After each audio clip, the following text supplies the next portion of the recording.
So the first thing that you'll see here is that our AI is working to review the poor quality responses here. So this is flagging that we actually have 3 poor quality responses, which we can review.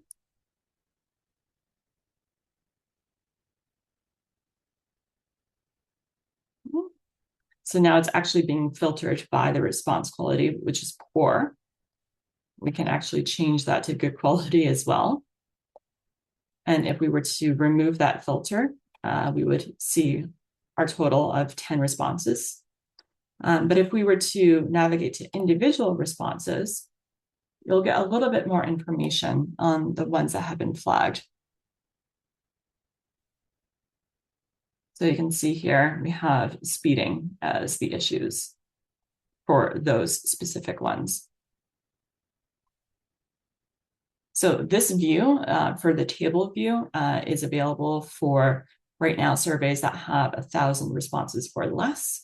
If you have more than that, it will not be available, but they are working at increasing the number for viewing.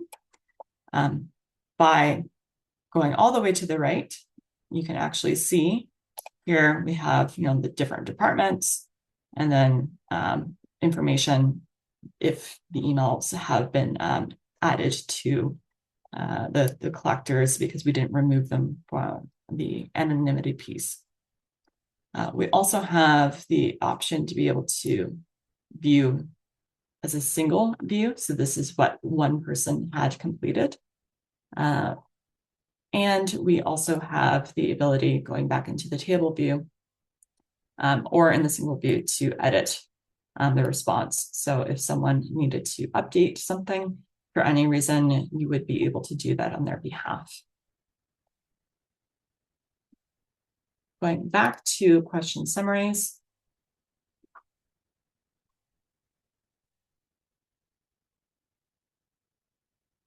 There we go. Our charts are currently also undergoing some improvements as well. So I think a lot of folks will start to see these types of charts over what we had originally. There's also a new options button at the top here. So if you were to select that, you can actually decide to update the colors if you want, and have this applied across all of your charts. And then the data options. So by some defaults, you'll have the data tables enabled, or you can decide to disable them for a cleaner look. And again, similarly with the labels in the charts, you can decide, essentially exactly how you would prefer to view your results in this way.